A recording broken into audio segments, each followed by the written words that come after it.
A'udzu billahi minasy syaithanir rajim. 1, 2, 3. Bismillahirrahmanirrahim.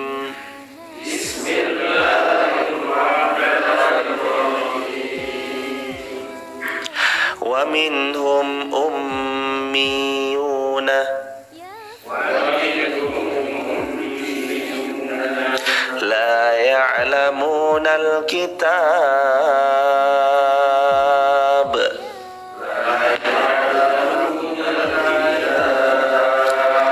illa amaniya wa inhum illa yazunnun.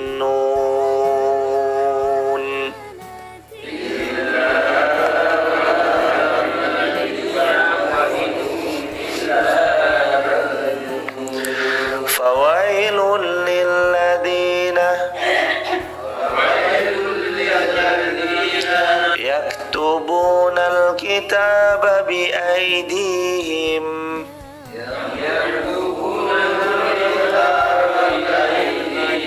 summa yaquluna hadha min indillah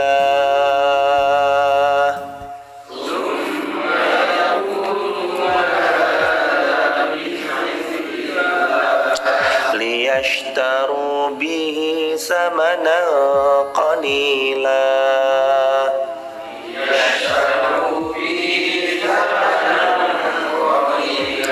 fawailun lahum mimma katabat aydihim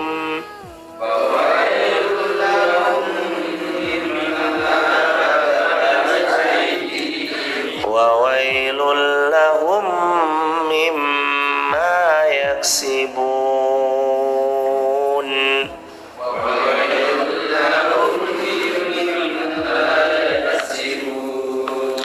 Dan di antara mereka ada yang buta huruf, tidak mengetahui Taurat kecuali dongengan bohong belaka, dan mereka hanya menduga-duga. Maka kecelakaan besarlah bagi orang-orang yang menulis Alkitab dengan tangan mereka sendiri, lalu dikatakan oleh mereka min indillah, bahwasanya ini dari Allah, dengan maksud untuk memperoleh keuntungan yang sedikit dari perbuatan itu. Maka celaka besarlah bagi mereka akibat apa yang ditulis oleh tangan mereka sendiri, dan kecelakaan besarlah bagi mereka akibat apa-apa yang mereka kerjakan. Hadirin jamaah yang dirahmati Allah, Allah berfirman di ayat ini, wa minhum ummiyuna, dan di antara mereka ada yang buta huruf, yakni mereka di sini dari kalangan ahlul kitab. Al-Imam Mujahid mengatakan di sini juga termasuk di antaranya bentuk jamak dari kata ummi, yang artinya mereka tidak bisa baca, mereka tidak bisa menulis. Dikemukakan juga oleh Abul Aliyah, Ar-Rabi bin An-Nas, Imam Qatadah, Ibrahim An-Nakhai, dan yang lainnya. Dan Rasulullah pun sallallahu alaihi wasallam pernah bersabda, inna ummah ummiyah la naktub wa la nahsub asyhahru hakadha wa hakadha. Kata Rasulullah, kami ini adalah umat yang ummi, tidak bisa menulis, tidak pula bisa berhitung. Satu bulan itu sekian dan sekian. Artinya dalam menjalankan dan menentukan waktu ibadah, kami tidak membutuhkan tulisan dan hitungan kecuali sesuai dengan apa yang sudah berlaku. Satu bulan itu sekian, satu bulan itu sekian. Juga kata para ulama tentang kecelakaan bagi orang-orang Yahudi yang telah merubah kitabullah. Pada dasarnya kitabullah sesuai daripada Allah, tapi karena mereka hendak mengambil keuntungan yang sedikit, mereka merubah-rubah apa yang sejatinya nggak perlu dirubah. Bahwasanya Allah Subhanahu wa taala berfirman, fawailul ladzina yaktubuna alkitaba bi aydihim summa yaquluna hadza min indillah. Mereka dapat Taurat tapi mereka merubah-rubah dengan tangan mereka sendiri. Maksudnya kata para ulama di sini, yakni mereka merubah-rubah Taurat untuk keuntungan mereka pribadi dengan kata-kata mereka sendiri yang mereka tambah-tambahi atau ada yang dikurangi lalu mereka ganti. Jadi Taurat yang sudah dari Allah Subhanahu wa taala ketika diturunkan kepada mereka, mereka itu mengganti dengan tangan mereka sendiri atau dengan kata-kata mereka sendiri atau dengan tambahan-tambahan mereka sendiri. Lalu parahnya mereka mengatakan huwa min indillah, ini dari Allah, padahal bukan dari Allah. Nah itu makar-makarnya Yahud. Na'udzubillahi min dzalik. Lalu Al-Imam Az-Zuhri mengatakan, Al-Imam Az-Zuhri meriwayatkan dari Ubaidullah bin Abdullah telah mengabarkan kepadaku dari Sayyiduna Abdullah bin Abbas bahwasanya Sayyiduna Abdullah bin Abbas mengatakan, wahai kaum muslimin, bagaimana kalian menanyakan sesuatu kepada ahlul kitab sedangkan ahlul kitab ketika mereka mendapatkan sesuatu yang diturunkan kepada nabi mereka merupakan berita dari Allah Subhanahu wa taala, tapi mereka malah menggantinya. Mereka dapat informasi dari Taurat tapi mereka malah menggantinya. Nauzubillahi min dzalik. Jadi jamaah yang dirahmati Allah, satu-satunya yang Allah akan jaga sampai hari kiamat, terjamin kemurniannya, terjamin keasliannya adalah Al-Quran. Nahnu nazzalna dzikr wa inna lahafizun. Sesungguhnya kami yang menurunkan Al-Quran dan kami langsung yang akan menjaga Al-Quran. Dari dulu Al-Quran terjaga, kemurniannya terjaga. Sedikit pun Al-Quran gak akan pernah bisa diselewengkan, gak akan pernah bisa dikurang-kurangi atau ditambah-tambahkan. Karena sejatinya Al-Quran itu telah ada di dada-dada para penghafalnya, telah ada di dalam hati para huffaz, orang-orang yang menghafal. Ada satu ayat aja keliru, misalkan amma yatasailin, harusnya amma yatasaalun tapi dia baca amma yatasailin, salah harokat aja orang faham. Kecuali dalam berbagai macam riwayat yang memang harokatnya mungkin saja bisa berbeda. Tapi kalau sengaja disalah-salahin, itu orang-orang yang hafal Al-Quran pun tahu. Ada orang berusaha mengganti ayat yang ini dengan ayat yang berbeda, pasti tahu jemaah. Ada orang berusaha dulu, ditantang oleh sebagian orang-orang soleh pada zamannya dulu, ditantang, silakan buat satu ayat semisal. Ada terus kemudian orang berusaha buat namanya surah fil. Kalau kita kan filnya alam tara kaifa fa'ala rabbuka bi ashabil fil alam yaj'al kaidahum fi tadlil wa arsala 'alaihim tayran ababil tarmihim bihijaratin min sijil faja'alahum ka'asfim ma'kul. Tapi mereka berusaha untuk membuat tandingannya Quran surah fil. Al-fil, al-filul ladzi khurtumut tawil, al-filul ladzi jismuhu kabir. Gajah, al-filul ladzi khurtumut tawil, gajah itu belalainya panjang. Al-filul ladzi jismuhu kabir, gajah itu badannya besar. Nggak diterima, ditolak mentah-mentah karena kaum muslimin tahu bahwa itu bukan ayat sesuai dengan surah Al-Fil, tapi itu surahnya Al-Fil, tapi dalam ayatnya dia buat-buat sendiri. Nggak bisa jamaah. Fa'tu burhanakum in kuntum sadikin. Bahkan Allah sudah nantang, wad'u syuhada'akum in kuntum sadikin. Ajak deh semua orang-orang yang kamu sering anggap mereka sekutu bagimu untuk membuat satu ayat, pasti kamu tidak akan pernah mampu. Dan itu sudah Allah firmankan dalam Al-Quran di awal-awal kemarin, awal-awal Al-Baqarah ketika kita pelajari. Dan gak akan ada yang mampu hadirin, karena memang Al-Quran ini Allah yang jaga. Dari saat ia diturunkan sampai nanti Allah Subhanahu wa ta'ala benamkan di hari kiamat, seluruh hancur lebur di alam semesta ini, dan Al-Quran akan menjadi syafaat bagi siapa-siapa yang membacanya, sebagaimana Rasulullah bersabda, Iqra'ul Qur'ana fa innahu ya'ti yawmal qiyamah syafi'an li ashabi. Banyak-banyak baca Al-Quran, karena sesungguhnya Al-Quran akan datang pada hari kiamat sebagai pemberi syafaat bagi siapa? Bagi yang membacanya atau bagi yang akrab, sering dekat-dekat dengan Al-Quran. Fawailul lahum mimma katabat aydihim. Maka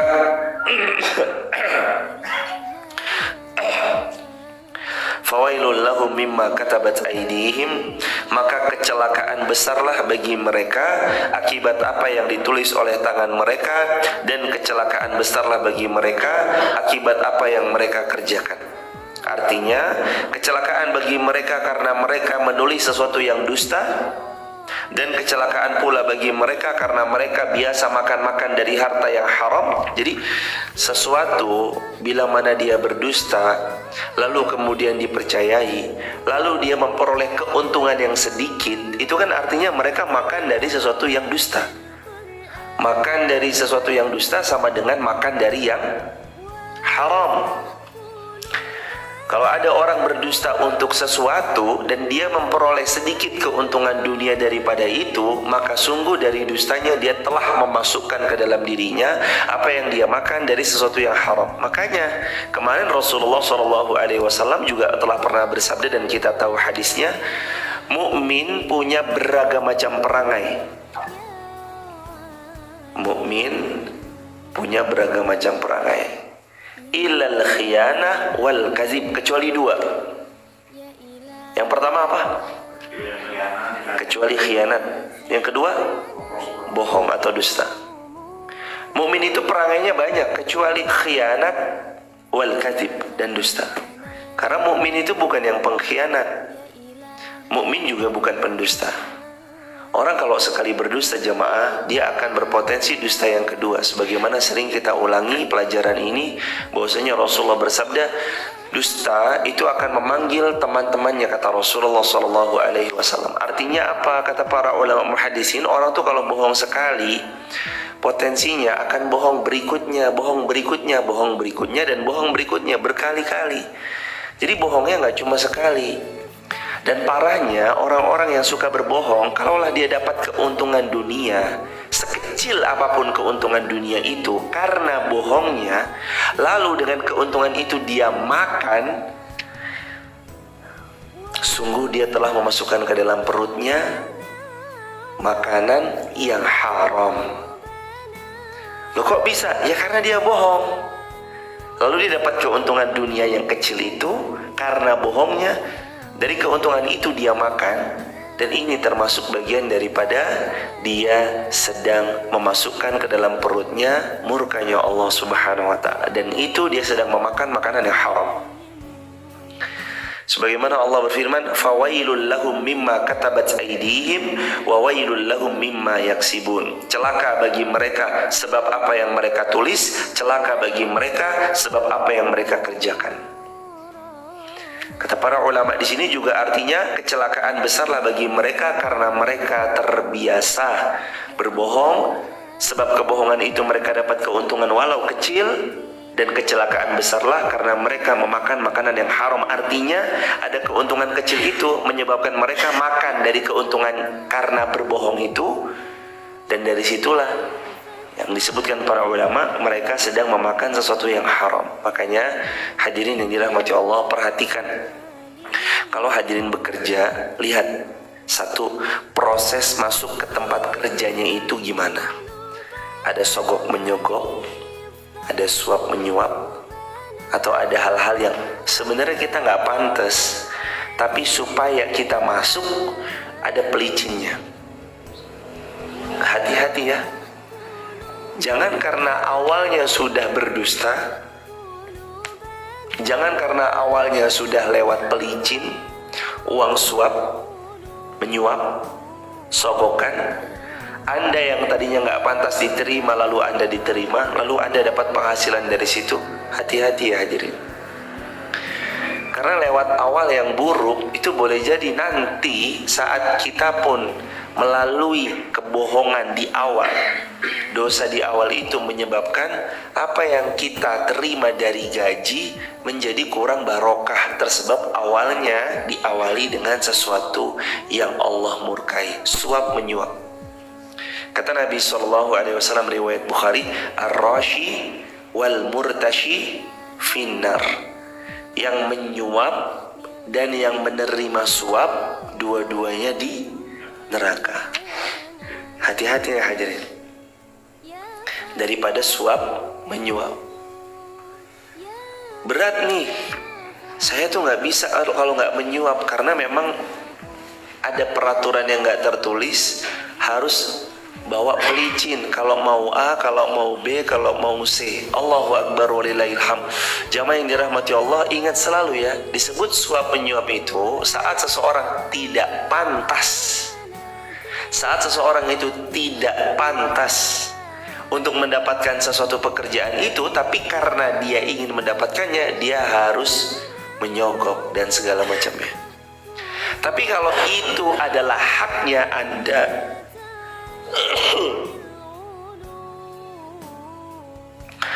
tapi kalau itu adalah haknya Anda, lantas Anda dipersulit, lalu dia minta pelicin, Anda nggak berdosa, dia berdosa. Contoh, saya kulaan barang dari Singapura, 1000 piece, 1000 piece turun, kena cekal nih.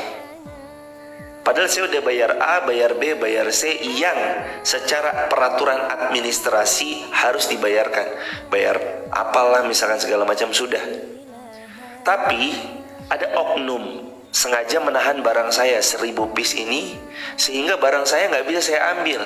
Loh, itu kan barang saya, uang saya udah habis misalkan untuk kulaan 1000 piece tersebut. Ada oknum bermain, dia minta jatah.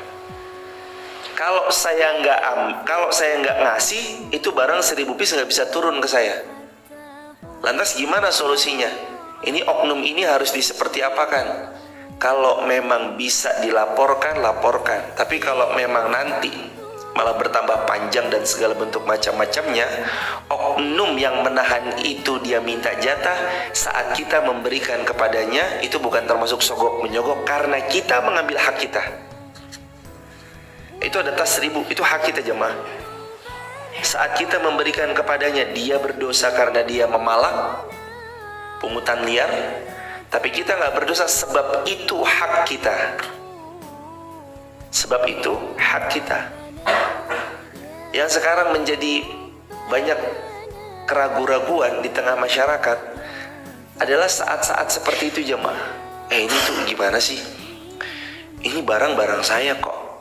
Ini hak-hak saya kok, tapi kok malah ditahan-tahan, mana minta pelicin, malah minta ini dan minta itu. Nah, kalau memang itu haknya dia dan dia berhak atas barang itu, daripada nanti dia rugi 1000 piece, maka saat dia memberikan kepada oknum tersebut, dia oknum ini pungutan liar berdosa karena dia telah mengambil yang bukan haknya, karena administrasi secara kenegaraan sudah dilunasi, sudah dibayarkan dan segala macam-macamnya. Dia yang memberi tidak berdosa dan tidak termasuk menyuap, tapi oknumnya berdosa. Tapi kalau kita nggak pantas punya sesuatu itu, tapi kita memaksakan untuk punya sesuatu itu, dan kita masuknya lewat jalur suap, berdosa karena menyuap. Dan hadirin jamaah yang dirahmati Allah, kalaulah kita menginginkan baik diri kita atau anak kita, dan saya sangat-sangat serius untuk sedikit menitipkan satu kalimat sederhana ini, kalau kita betul-betul menginginkan anak kita masuk ke sebuah instansi perusahaan A, B, C, X, Y, Z, biarlah mereka masuk dengan proses sebaik-baiknya proses, tanpa ada uang pelicin, tanpa ada sogok menyogok, tanpa ada riswah, tanpa ada suap menyuap. Biarkan dia berproses. Kalau memang dia layak diterima di perusahaan tersebut, biarkan skillnya membuat dia layak diterima, bukan uang Anda. Jangan sampai sebagai orang tua malah mensupport anaknya. Dah, biar kamu masuk ke kepolisian, tenang, bapak udah siapin 200. Atau mungkin astagfirullah, bukan apalah, misalkan sebuah kelembagaan lah, nggak harus di lembaga tadi, tapi mungkin di lembaga A, B, C, X, Y, Z gitu. Udah, biar kamu masuk, bapak siapkan sekian, sekian, dan sekian. Gak usah, biarin skillnya yang berbicara. Orang itu hadirin sekarang sudah terbuka lebar untuk memberitahu kepada dunia siapa dirinya. Sebagaimana Allah Subhanahu wa taala juga telah pernah memberitahu, innallaha la yughayyiru ma biqaum hatta yughayyiru ma bi anfusihim. Allah nggak merubah satu kaum, Allah nggak merubah satu individu sampai individu ini merubah dirinya sendiri. Artinya, ya kalau kita memang mau dipandang sebagai orang yang betul-betul punya skill, miliki skill. Bukan karena, sekali lagi ya, bukan karena suap, bukan karena sogok, bukan karena apa ataupun apa, tapi karena skill. Dia masuk, kenapa kamu masuk? Kenapa kamu menduduki jabatan itu? Ya karena dia memang kompeten di bidangnya, kredibel di bidangnya, punya skill di bidangnya, makanya dia masuk. Karena emang dia kompeten, karena emang dia berskill, dan karena emang dia adalah orang yang punya kemampuan di atas itu, sehingga dia ditunjuk di sana. Dan hadirin jamaah dirahmati Allah, ini kan yang jadi bahasan. Jangan sampai kalian memakan sesuatu yang haram disebabkan awalnya sudah berproses dengan proses yang haram. Nah, diawali juga nih buat teman-teman yang masih kuliah, yang masih SMA, tolong pegang baik-baik. Kalau kalian sedang ujian, hindari nyontek. Dulu pernah nyontek, taubat sekarang. Jangan nyontek. IPK bagus tapi ternyata hasil nyontek. Nilai ujian tengah semester bagus tapi ternyata hasil nyontek. Lebih baik nilainya 9 tapi jujur daripada 3 tapi bohong, betul nggak? Ya nggak? Lebih baik 9 tapi jujur daripada 3 tapi bohong. Ini mah udah mah nyontek 3 lagi. Mending jujur ternyata 9 kan nilainya. Jujur aja jemaah. Soalnya kadang suka dibalik, mending 3 tapi jujur daripada 9 tapi nyontek. Yo salah, mending 9 jujur daripada 3 nyontek. Jujur aja. Ujian tengah semester, duduk paling depan, kalau bisa depan dosennya sekaligus, tulis jawabannya pure diri sendiri. Wah, saya emang gak nyontek, tapi saya jadi server. Wah, sama aja. Jangan jadi server juga. Maksudnya jadi server itu apa? Saya gak nyontek, tapi saya jadi server. Maksudnya jadi server itu saya yang memberikan jawaban, ngasih tahu ke teman-teman. Wah, gak solid nih, langsung keluar paling pertama. Selesaiin cepet, keluar paling pertama. Nyantai aja jemaah. Usahakan ijazah yang kita terima itu ijazah, nilainya, IPK-nya, atau apapun itu, rapotnya, itu tersebab kejujuran kita. Ini nilai saya 7, ya itu kita. 8, ya itu kita. Dan toh, sekali lagi hadirin, berapa banyak di antara kita yang akhirnya sarjananya di bidang A, kerjanya tidak di bidang yang harusnya dia bekerja? Banyak nggak kira-kira? Banyak. Habis wisuda terus kemudian mereka bekerja yang bukan di bidangnya aja banyak. Apalagi hari-hari ini, dunia itu seolah benar kalimat ini. Dunia mah sekarang ada dalam genggaman, secara harfiah maupun non harfiah kalimat tadi itu benar. Dunia dalam genggaman itu benar. Maksudnya apa? Nih, handphone jamaah. Seolah-olah ketika kita megang satu gadget ini, dunia dalam genggaman. Informasi dari Amerika kita bisa tahu, informasi dari Kanada kita bisa tahu, informasi dari Arab Saudi Timur Tengah sedang apa kita bisa tahu. Dunia seolah ada dalam genggaman. Dan artinya ini juga termasuk diantaranya ketika kita merasa dunia dalam genggaman, kita pun juga bisa menunjukkan kepada dunia siapa diri kita. Kita bisa memberitahu kepada dunia lewat handphone yang kita punya, apa keahlian yang kita punya. Sehingga sekarang orang, terutama perusahaan-perusahaan yang luar biasa semakin punya banyak kemajuannya, mereka itu kalau merekrut perusahaan tidak dilihat dari seberapa banyak gelar yang dia punya. Tapi misalkan Google mencari ilustrator, desain grafis, udah dibuka lowongan, banyak orang melamar, dikasih tes. Ini tesnya buat desain temanya tema ini. Set, dari 2000 pendaftar atau 3000 pendaftar lalu diseleksi. Set, nggak dilihat ijazahnya. Ada sebagian yang melihat, sebagian kecil. Tapi kalau dia berijazah, dia nggak bisa yang dibutuhkan, dia nggak bisa mendesain, dia nggak bisa ilustrator, dipakai atau nggak kira-kira walaupun ijazahnya S2? Nggak dipakai. Tapi kalau ada orang brilian luar biasa, walau hanya lulus SMA tapi ilustrasinya luar biasa hebat dan kerennya, oke lah ibaratnya, maka itu yang akan dipakai. Dan hari ini dunia sudah berubah begitu cepatnya jamaah. Jangan sampai kita untuk mendapatkan satu pekerjaan menghalalkan segala cara, bahkan sampai-sampai memasukkan ke dalam perutnya sesuatu yang haram karena suap menyuap. Makanya Allah Subhanahu wa taala memberitahu di ayat yang sebelumnya, kecelakaan besarlah bagi mereka tersebab bohongnya mereka. Karena bohongnya mereka dapat keuntungan kecil daripada dunia. Sebab keuntungan kecil itu mereka makan, dan kecelakaan besarlah bagi mereka karena mereka memakan sesuatu yang haram dari keuntungan kecil yang mereka dapatkan sebab dustanya. Bahaya nih.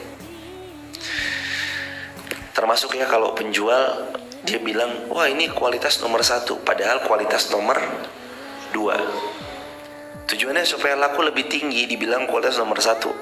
Kainnya kain paling bagus nih, ini kain nomor 1 nih, padahal itu kain nomor 2. Dia berdusta supaya barangnya laku lebih mahal, itu selisih keuntungannya, sebab dustanya haram. Ada orang jualan mobil ini pernah kecelakaan, mobil ini pernah kena banjir, lalu kemudian dia supaya mobilnya laku bohong. Pak, gimana sama aman dari banjir, bebas dari banjir? Oh aman, padahal kena banjir, bekas banjir mobilnya. Mobilnya pernah kecelakaan nggak Pak? Oh aman, mobilnya nggak pernah kecelakaan, padahal pernah kecelakaan. Dia berbohong sengaja supaya untung lebih besar, dapat margin lebih tinggi. Keuntungan berdasarkan hasil bohongin dosa besar. Saat dia dapatkan margin selisihnya itu haram buat dia. Haram buat dia, sebab dia berbohong. Nauzubillahi min dzalik. Hati-hati hadirin, perdagangan muamalah itu tuh harus betul-betul dijaga baik-baik. Karena ini tentang halal haramnya sesuatu masuk ke perut kita, perut istri kita, perutnya anak-anak kita, dan kita tahu kok. Hati ini udah mulai berasa sensornya, kalau ini nggak bener nih, ini kayaknya nggak bener nih, haram nih. Kita tahu haram nih, panas nanti. Orang-orang yang memasukkan ke dalam perutnya sesuatu yang haram, panas, tubuhnya panas, sulit taat kepada Allah, jauh daripada keteladanannya Rasulullah SAW, dan bahkan nanti telinganya sukar mendengarkan Al-Quran, matanya sukar membaca Al-Quran, karena dia selalu memasukkan ke dalam tubuhnya sesuatu yang haram. Lebih-lebih nanti istrinya sulit untuk dinasehati, anaknya sulit untuk dinasehati. Itu boleh jadi salah satu faktornya adalah kita memasukkan ke dalam mereka, dan kita meletakkan di meja makanan kita hidangan-hidangan yang haram, tersebab cara nyarinya haram. Mungkin zatnya halal, ayam, ikan, nasi, sambal, zatnya halal, tapi karena prosesnya proses yang haram, maka ia menjadi haram. Prosesnya membohongi. Membohongi kan artinya menipu. Hasil dari menipu halal apa haram?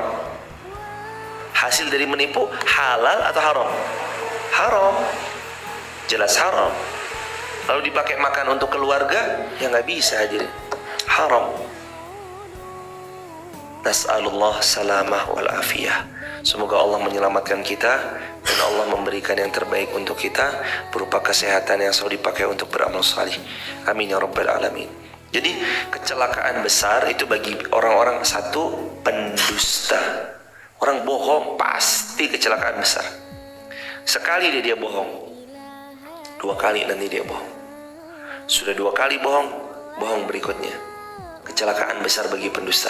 Dan Nabi bersabda, iyyakum bisidq fa inna sidqa yahdi ilal birr wa innal birra yahdi ilal jannah.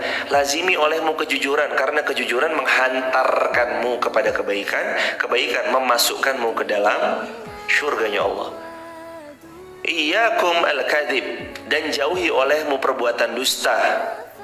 Fa innal kadziba yahdi ilal fujur, karena dustamu menghantarkanmu kepada perbuatan keji. Wa innal fujura yahdi ilan nar, dan kejimu itu yang kau perbuat menghantarkanmu terperosok, terjerembab ke dalam jurang kebinasaan, yakni api neraka, tersebab dusta. Zaman dulu ada seorang pendusta namanya Musailamah al-Kadzab. Musailamah al-Kadzab ini dustanya nggak macem-macem jemaah, bukan main-main jemaah. Dia berdusta ngaku sebagai seorang nabi. Musailamah al-Kadzab. Wahai Musailamah, kamu kan nabi ya? Iya. Nabi Muhammad SAW ketika beliau meludah di satu sumur, maka air sumur itu menjadi jernih, lagi wangi, lagi bisa dipakai. Kalau betul kamu Nabi, meludahlah di sebuah sumur. Akhirnya Musailamah menerima tantangan kaumnya, datang ke sebuah sumur, lalu dia lihat airnya, diludahin sama dia. Cuy, setelah diludahin, airnya berubah jadi keruh dan baunya busuk luar biasa. Wah, ini kamu dusta nih.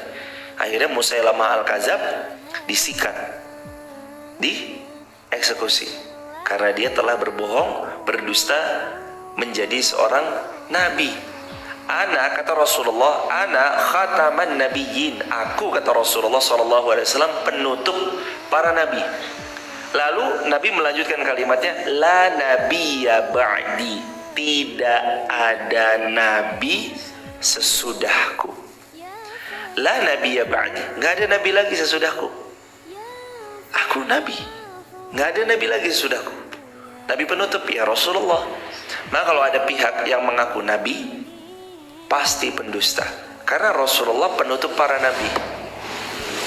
Kalau datang sesudah Rasulullah kok aku nabi, ada Mirza Ghulam Ahmad, ada nama-nama yang lainnya dan segala macamnya, itu pasti pendusta.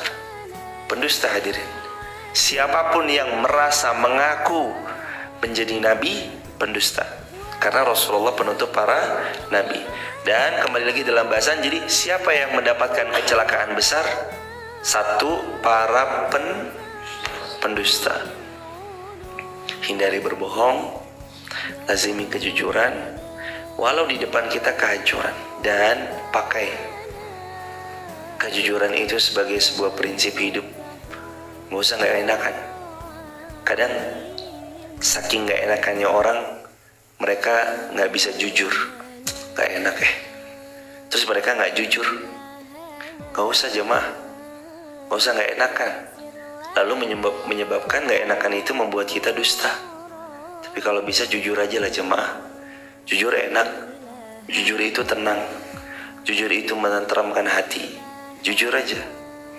Kenapa ini begini? Ya, karena begini dan begitu. Jujur.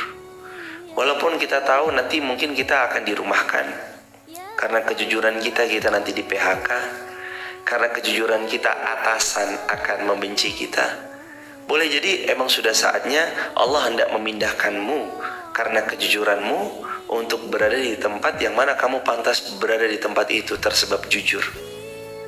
Atau boleh jadi tersebab jujurmu lalu engkau di PHK itu karena Allah menginginkan engkau menjadi pengusaha, bukan yang mencari lapangan pekerjaan, tapi yang membuka lapangan pekerjaan. Orang tuh macam-macam jemaah jalannya.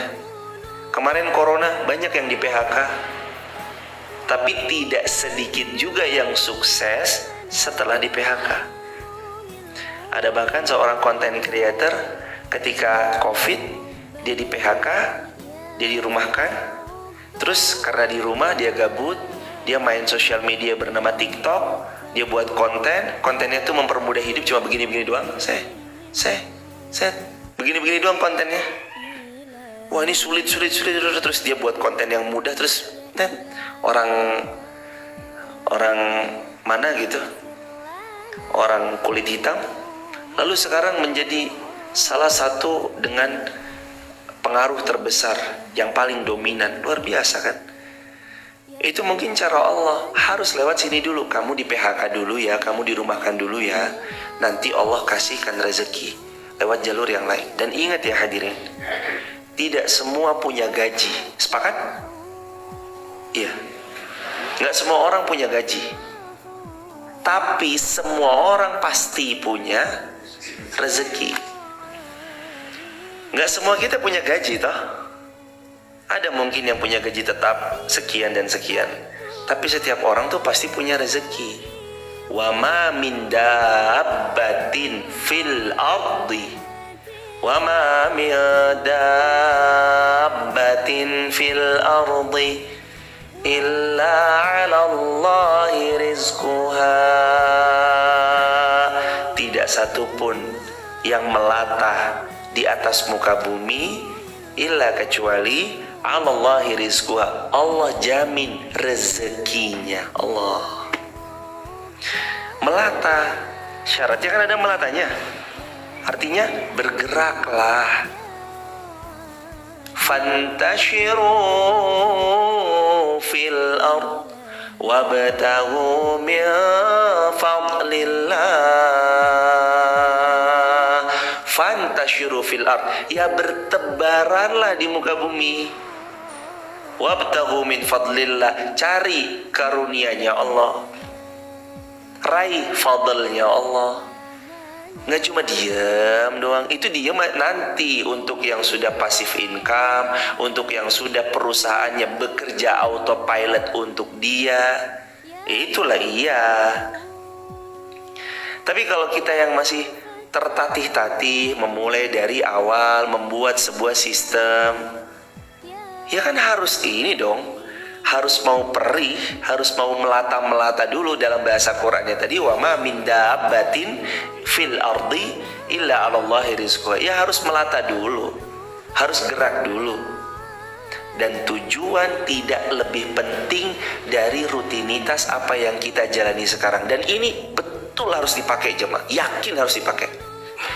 Sekali lagi jemaah, tujuan tidak lebih penting dari proses apa yang dijalani secara rutin dari sekarang. Tujuan tidak lebih penting daripada sebuah proses yang dijalani sekarang. Tujuan saya mau pergi ke Kejajar. Tapi lihat dong prosesnya kayak apa. Ternyata naik hijet ke arah kota, nyampe Kejajar nggak kira-kira? Nggak nyampe. Maka proses itu jauh lebih harus diperhatikan daripada hanya tujuan semata. Tujuan oke, saya punya tujuan ke Kejajar, oke, nggak apa-apa. Tapi harus tahu prosesnya itu kayak apa. Prosesnya harus naik kemana, ke arahnya arah mana. Bukan ke arah Wonosobo kota di bawah, naik ke atas. Kita ada di kilometer 9, naik ke atas Kejajar di kilometer 17. Naik dong ke atas. Jangan malah naik turun, bukan malah turun ke bawah. Maka tujuan itu tidak lebih penting daripada prosesnya. Yang penting berarti apa? Prosesnya. Fahami baik-baik ya jemaah. 1% per hari lebih baik daripada Anda langsung memperbaiki diri Anda, mak jeglek 10% tapi setahun sekali. Makanya kenapa subuh sama-sama belajar. Ini kan dalam berusaha lebih baik 1% aja, nggak usah banyak-banyak. Sahabat di rumah saya, kita kan sama-sama belajar berusaha lebih baik per subuhnya 1% aja, nggak usah banyak-banyak. 1%. Besok 1%. Hari ketiga 1%. Hari keempat 1%. Hari kelima 1%. 1% aja, nggak usah banyak-banyak. Rasulullah bersabda, ahabul a'mal indallahi adwamuha wa in qalla. Amal yang paling Allah cintai adalah yang rutin walaupun sedikit. 1% aja, nggak usah banyak-banyak. 1%, 1%, nambah ilmu sedikit 1%, nambah ilmu lagi 1%, 1%. Kalau kali 365 hari alias tahun, berapa persen tuh? Banyak. Kalau diawali 11 November 2017 sampai nanti 11 November 2022, berarti udah berapa? 5 tahun. 11 November 2017 sampai 11 November 2022, 5 tahun tuh waktu yang panjang atau waktu yang sedikit? Panjang. Kita ngiranya diri kita mah begini-begini aja. Kita ngiranya diri kita mah biasa-biasa aja. Tapi Allah telah menumbuhkan kita sekian persen. Karena setiap hari bertambah berapa persen? 1%. Makanya jemaah, gak usah berat-berat dulu, 1% aja. Langsung mak jeglek, ngedrop ntar. Kayak listrik nih kalau gak kuat angkatannya, ya jeglek jemaah. Diri kita nih kapasitas misalnya 1%. Tahu-tahu mak jeglek 20%. Wah, langsung ngedrop bisa jadi. Gak apa-apa, nikmati proses itu. Nabi sangat-sangat menghargai walaupun kecil. Makanya ada kalimat ahabul a'mal indallah, amal yang paling Allah cintai adalah adwamuha, yang rutin wa'in qalla, walaupun sedikit. 1% dikali 365 hari dikali 5 tahun, wah itu ya banyak juga jemaah. Itu diri kita tanpa sadar naik kelas. Tanpa sadar sudah banyak kitab yang terlalui, dan semua atas pertolongannya Allah. Wa qalu, ayat ke-80 jemaah. Ayat ke-80. Udah syuruk ya? Terakhir jemaah. Wa qalu la tamassana an-naru illa ayyaman ma'dudah.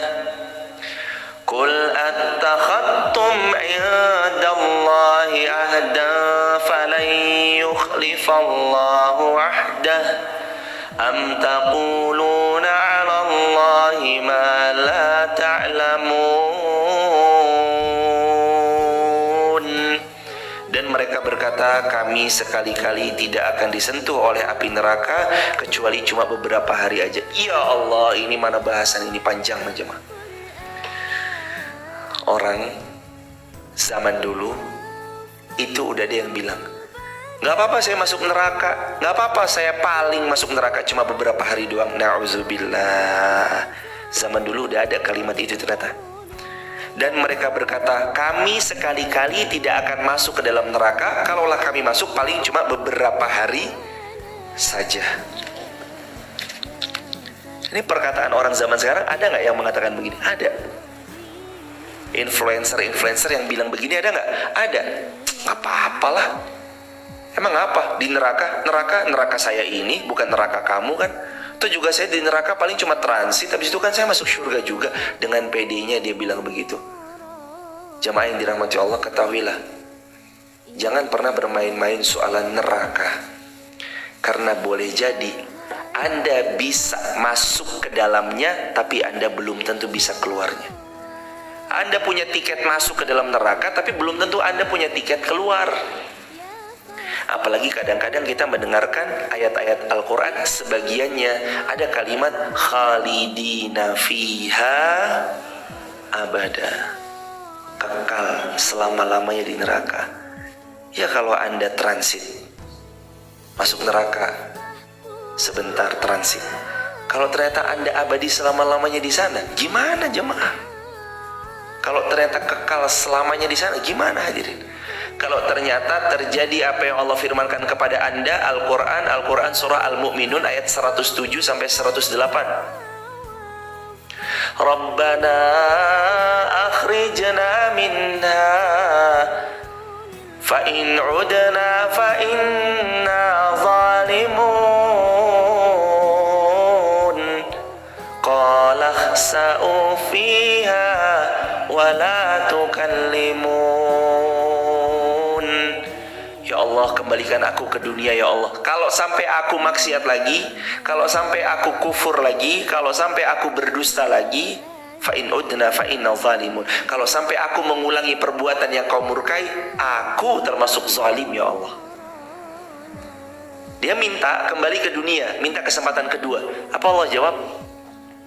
Qala khsa'u fiha wala tukallimun.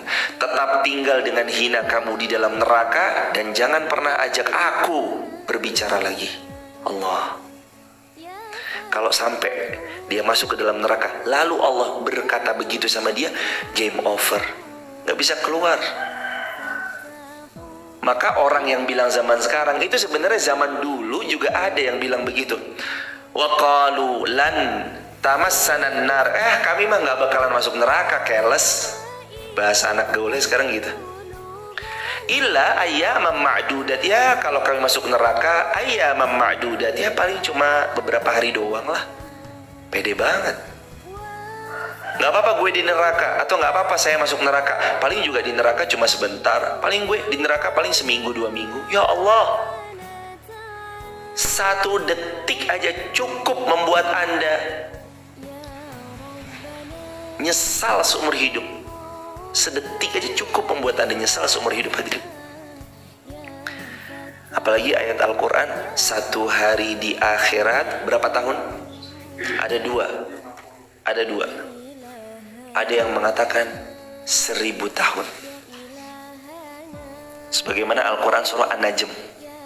Atau di ayat-ayat yang lain ada juga 1 harinya akhirat 50.000 tahunnya dunia.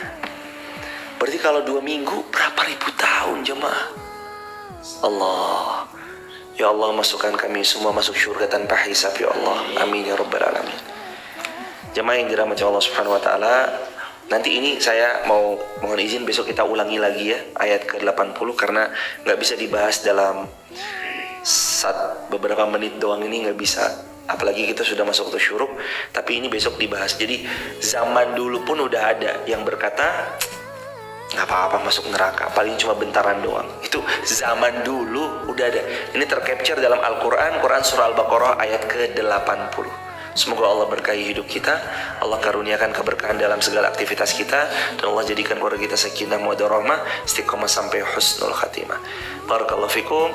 Sahabat di TikTok dan di sosial media lainnya, silakan kalau ada di antara sahabat bila mana ada yang berkenan bergabung di grup WhatsApp kajian saya, sahabat bisa tap link di bio, sebut namanya, asal kotanya, asal negaranya ya. Tap link di bio, sebut nama, asal kota, asal negara. Barakallahu fikum.